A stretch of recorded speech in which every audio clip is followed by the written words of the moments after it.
Now at 5, the pool is expanding. The state health department now says more Hoosiers can sign up to get a vaccine to protect against coronavirus. Do you qualify? A new larger vaccination site has opened in Hamilton County. I'll have all the details coming up. And a mother makes an emotional plea to find whoever is responsible for the death of her adult son, a victim of gun violence. From the station working for you, this is WRTV News at 5, streaming now. And now at 5, more Hoosiers can now sign up to get a vaccine to protect against coronavirus. Thanks for joining us. I'm Amanda Starrentino. And I'm Mark Mullins. Today, the state opened registration to those 65 and older. This development comes today after the governor said last week he hoped to expand the pool by this week. So in addition to those 65 and older, you can register to receive a vaccine if you are a resident of a long-term care facility, a first responder, or a healthcare worker. You can sign up by going to ourshot.in.gov or by calling 211. Hamilton County health officials opened a larger vaccination site today. It's at the exhibition hall at the Hamilton County Fairgrounds in Noblesville. Our Alyssa Donovan explains how the expansion is in preparation for what's to come. Right now, there are 5 vaccination stations here at the new vaccine site, but Hamilton County health officials are prepared to expand at any time. When people arrive, they're going to need to go through a check-in process. It's a setup that can be easily altered. The empty tables that you see are our ability to ramp up and how extensively we can ramp up. Should more vaccine allocations become available, we can expand greatly, probably triple to quadruple our capacity that we're currently outputting. Hamilton County Health Department now has the space in the Fairgrounds Exhibition Hall to provide up to 5,000 vaccines a week. But it all depends on allocations of doses and staffing. This is Moderna. Okay. This week, 1,200 vaccines will be administered here. We're going to kick COVID one shot at a time. One of those shots going to Rita Beck. Oh, I'm documenting this so I can send it to my kids. It's the right thing to do. It's like any other vaccine. If it's available, get it. She'll also send the picture to her daughter-in-law, who's an emergency room nurse. It's been interesting to watch the process through her eyes because she's right there on the front lines. So I'm doing this for her as well. She'll be excited when she sees this. Ta-da! Does it matter which arm?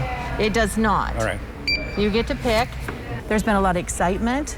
There's even been some happy emotion as they get to be the ones that get it.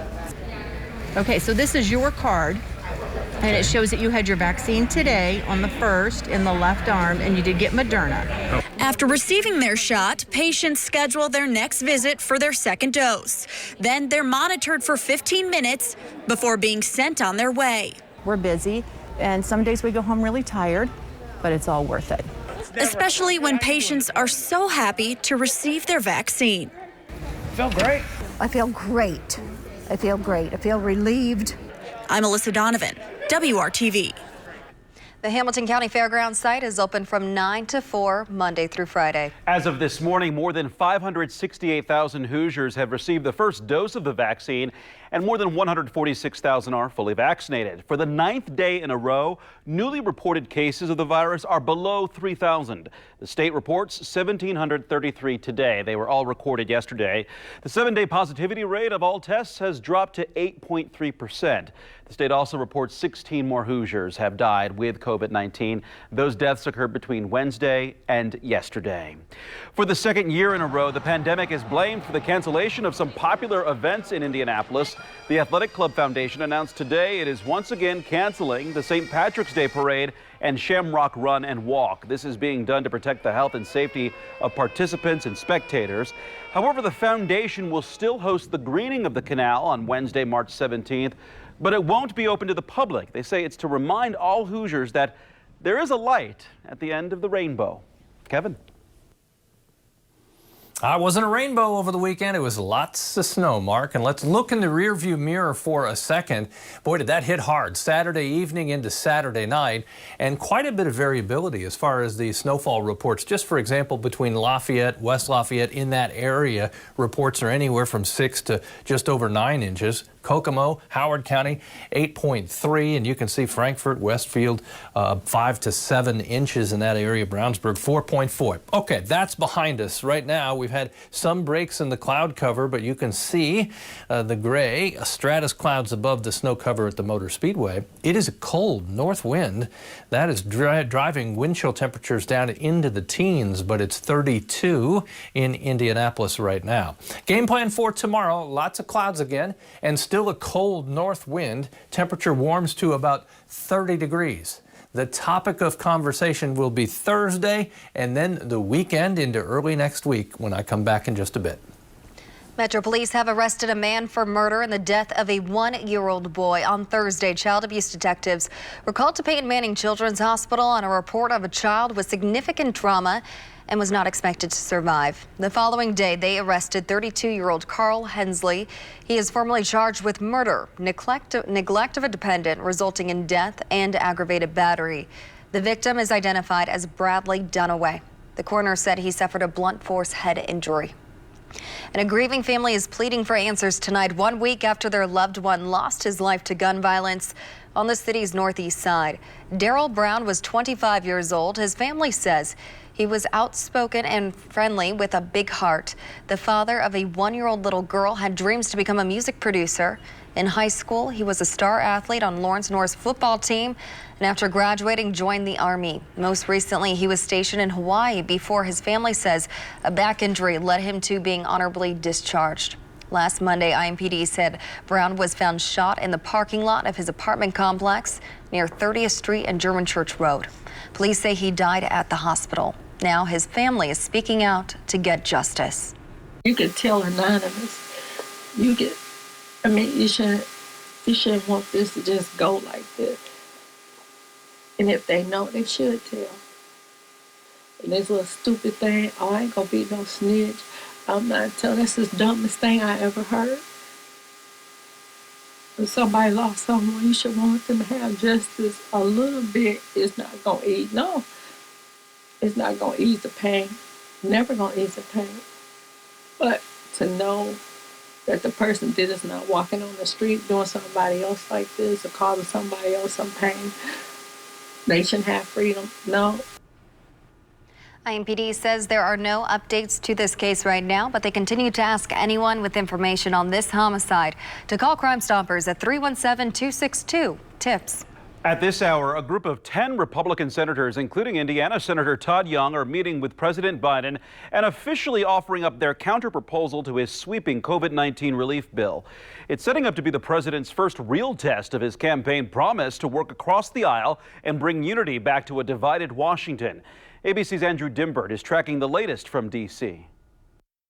It's a delicate balance as President Joe Biden weighs achieving bipartisanship versus delivering urgent economic relief. I support passing COVID relief with support from Republicans if we can get it, but the COVID relief has to pass. After the president proposed a near $2 trillion coronavirus stimulus package, he's facing his first test on his unity pledge, with millions of Americans desperate for relief hanging in the balance. Today, 10 GOP senators meeting with the president in the Oval Office, delivering their counteroffer on COVID relief. It's an exchange of ideas, and he's happy to have a conversation with them. The Republican version is a fraction of the cost and delivers a fraction of the aid Democrats are calling for, $600 billion total compared to the $1.9 trillion the White House is requesting. The two sides also disagree on the amount of direct stimulus payments most Americans should receive, raising the minimum wage to $15 an hour, and whether to give billions in aid to state and local governments. Although Biden has promised compromise and a willingness to work with Republicans, the sides are far apart on the big ticket items, including that price tag. It's not that it is too big, this package. The risk is that it is too small. But over the weekend, Biden's top economic advisor hinted the administration may be willing to consider a smaller package, especially in regards to those direct stimulus checks. That's certainly a place that we're willing to sit down and think about other ways to make the entire package more effective. Ultimately, Democrats may not even need Republicans to get a deal done. If Republicans want to work with us, they have better ideas on how to address those crises, that's great. But to be honest with you, I have not yet heard that. And there's another hurdle on the road to the common ground politics Biden hopes to see, the looming Senate impeachment trial of Donald Trump, charged with inciting insurrection in the Capitol on January 6th. The Senate showdown threatening to deepen the divide in an already politically fractured Congress. This is not a trial of the president, but of a private citizen. What Trump did was the most despicable thing any president has ever done. And after splitting with his original impeachment defense attorneys, former President Trump has now hired a new legal team to represent him. Andrew Dimbert, ABC News, Washington. Still ahead on WRTV, you've probably seen the commercials. Now an online personal stylist has big plans for Indiana that include nearly 1,000 jobs. It's now February and the Postal Service is still behind on delivering tons of mail. At first, the big concern was Christmas gifts. Now, other things are delayed that could have a big financial impact on you. And it is February. We've waited a long time. It looks like it will happen later this week. An Arctic blast. Some spots may end up below zero. All the details straight ahead. $8 drain cleaning special. Huge hiring Hoosiers news for Hendricks County. WRTV learned today that Stitch Fix, an online personal styling service, plans to create nearly 1,000 jobs at 2 warehouse locations in Plainfield. The San Francisco-based company plans to invest $1.9 million in 2 existing warehouses in Plainfield. According to a tax incentive agreement signed by state officials in late January, Stitch Fix will hire as many as 980 workers by the end of 2026. Stitch Fix uses algorithms to help shoppers select wardrobes without having to leave their homes. And more hiring Hoosiers news with jobs that are more immediate. Tomorrow, an e-commerce facility in Lebanon is holding a hiring event to fill more than 150 jobs. XPO Logistics is looking for material handlers, operations managers, quality specialists, and other roles. The company offers full benefits on day 1, flexible shift options, and a reduced work week of 3 days. The hiring event is tomorrow from 10 a.m. until 4 p.m. at 135 South Mount Zion Road in Lebanon. You are encouraged to apply online ahead of time, but walk-ins are also welcome. For more info, look for this story at hiringhoosiers.com. More than 1 month after Christmas, the post office is still scrambling to catch up on millions of pieces of mail that have not been delivered. And the service says it could be several more weeks to get through this backlog. Consumer reporter John Matteries looks into why, so you don't waste your money. Many of us had something arrive late over the holidays, and we understood. After all, it was Christmas. But then why, over a month later, are things still not improving? The holiday mail rush is over. Helen Forrester, though, is among those with late arriving bills. Actually, I had one that was dated December the 24th, and I didn't get it till like the first week in January. Frances Johnson was dealing with a late letter to the IRS. My IRS papers that I did file, they're late. And Lori Brickner got dinged for a late HOA payment to her condo board. I sent my HOA fee in, and they never did get it. Lori works at a bank where she now gets complaints from customers about missing bank mail. A lot of people are not getting their checks that they've ordered. The Postal Service says there's 2 main reasons for all these delays. 1, a lot more people shipping a lot more packages during the pandemic. And 2, many postal workers out on quarantine. In a statement, the USPS says it's experiencing unprecedented volume increases and limited employee availability due to the impacts of COVID-19. But a report by NPR called "There's No End in Sight" paints a gloomy picture. It says recent postal budget cuts have been devastating, with mail piling up in some sorting centers. So I posted about it on my Facebook page and received almost 500 comments about late mail. Among them, it took 17 days for my rent check to get to my landlord, and I received an insurance bill on the 16th of January, and it was due the 13th. It's an overall problem with the post office, and it definitely needs to be addressed. To protect yourself, consider switching to paperless billing, so there's no chance of a utility or credit card bill arriving late, and that way you don't waste your money. I'm John Matteries, WRTV. And there could be even more delays on the East Coast because of the weather. Many flights were canceled or delayed today. Just look at the snow right now in Times Square there in New York City. This picture courtesy of EarthCam. Definitely looks like they're getting way more snow than we did over the weekend here. Is this the same system that we saw, Kevin? It is. It kind of redevelops itself, and when you get a lot more snow in the Northeast, you can thank the Atlantic Ocean for that, pouring the moisture into New York City, where they've had over a foot now in the Central Park, and they will see more. We'll talk more about that as we go through the next hour or so. Let's show you here in central Indiana, we're dealing with anywhere from 4 to 8, 9 inches of snow. It's the wind today that's finally able to move some of that snow. East-west county roads are seeing some snow blow over the roadway because of that strong north wind. Back to central Indiana, we've had some breaks in the cloud cover today, especially north and west of Indy. If you go along I-65 between Indianapolis and Lafayette, some sunshine there. South and east, lots of clouds. The building weather story that we'll hear more and more about, and we'll wait and see how much we need to adjust temperatures, but the initial hold of cold air looks like it's going to grab us on Sunday into Monday, probably Tuesday. The core of that cold air coming in Monday morning, where temperatures will be about 0 to 5 below 0 over the northern half of the state. Here's the progression of high temperatures. Friday still respectable. Look what happened Saturday. Another stronger front goes through. Sunday, the high temperature is 11, and in the ballpark of 11 degrees on Monday as well. Enjoy what we have now. Temperatures in the low 30s, cold north wind. That will continue tomorrow. The north wind will gust to 20 miles per hour. You'll need to dress warmly once again. Temperatures not really changing from what we've had today, generally in the lower 30s. On Wednesday, we're still dry. We should see a little more consistent sunshine, temperatures in the low to mid 30s. As we look beyond, the next weather system to impact us will be Thursday. Clouds overnight, and then Thursday morning, maybe a wintry mix briefly, changing to snow in central Indiana. The farther north you go, Chicago, South Bend, Fort Wayne, they'll have some accumulating snow there, but it looks like about a quarter to maybe half-inch rainfall amounts for central and southern Indiana. Combine that with melting snow, obviously it's going to get very, very wet around here until we lock everything in place with those Arctic temperatures as we head to the weekend. Any moisture that's around when you get these Arctic air masses will be squeezed out of the atmosphere. So I think we'll see snow showers around Saturday and Sunday. 11 for the high Sunday. Wake up to a goose egg. 0 in the metro area on Monday morning. Colder to the north. Ooh, that's chilly. With any vaccine, there may be side effects, according to self-reporting through surveys and text messages from the CDC's V-Safe. 70% of people reported pain, 33% experienced fatigue, and 30% had headaches after receiving at least one dose. But others are reporting a less common side effect that could be mistaken for another serious disease, breast cancer. Jesse Schultz with our Scripps station in Cleveland explains what to look out for.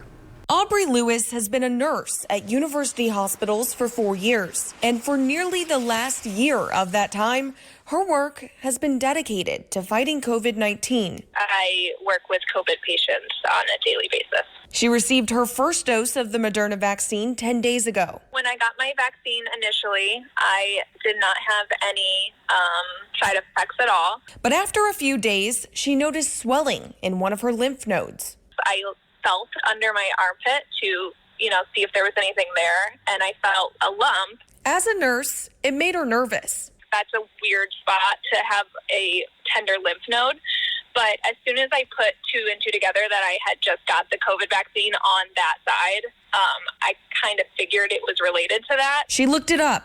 I did just a little bit of research, and it seems that a lot of women had actually thought that this swollen lymph node in their axillary area, which is like your armpit area, they thought it was a breast cancer or a breast malignancy. Dr. Holly Marshall with UH's Radiology and Breast Imaging Department says that is what's happening. As more and more people are getting vaccinated, they're getting more calls from women concerned that their swollen lymph nodes are a sign of breast cancer. We are asking everybody who's having a screening mammogram if they've received the COVID vaccine, and if so, what side and when the date was. The CDC notes about 11% of people who receive either the Pfizer or Moderna vaccine will experience swollen lymph nodes after their first dose. That goes up to 16% after their second dose. And it means that one is making antibodies to fight infection. So later on, if your body does see the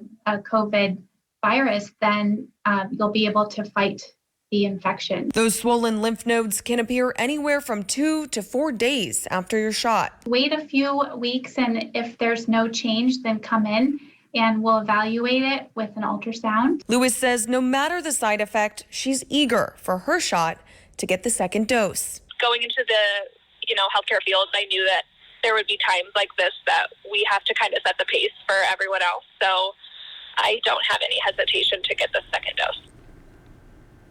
And it is important to note that doctors do not suggest that women delay their annual mammogram screening and say those screenings should start when they are 40. It is a very difficult diagnosis to deal with, but a legendary singer is not letting it silence him. The revelation by Tony Bennett's family next. Only at Ashley Home Store. He was known to millions of TV fans in the 90s just as Screech, but his real name was Dustin Diamond, and today the former Saved by the Bell star died after a recent cancer diagnosis. He was hospitalized last month in Florida following a diagnosis of carcinoma. He was only 11 when he joined the Saved by the Bell franchise in 1988. It was a part he would play for the next dozen years. As an adult, he had some run-ins with the law that led to some jail time, and last month, Diamond announced he had been diagnosed with stage 4 cancer. He died today at the age of 44. Meantime, a devastating diagnosis for legendary singer Tony Bennett, but Alzheimer's disease has not quieted his voice. The singer's wife and son reveal in the latest edition of AARP, the magazine, that Bennett was first diagnosed with the irreversible neurological disorder in 2016. Bennett is 94. He continues to rehearse and twice a week goes through his 90-minute set with his longtime pianist. And he has a new album coming out in the spring. That's a follow-up to his hit album of duets with Lady Gaga. The two recorded songs for the album between 2018 and 2020. His wife told the magazine that when he sings, he's, quote, the old Tony. Don't throw caution to the wind. That's the doctor's warning for you, even after you've been fully vaccinated. Why the COVID-19 vaccine won't protect everyone. What you need to know. That's all new at 6 p.m. here. And still ahead on the news at 5:30, comedy clubs have been without fans for nearly a year. How two businesses are coming together to survive the pandemic with a little laughter thrown in.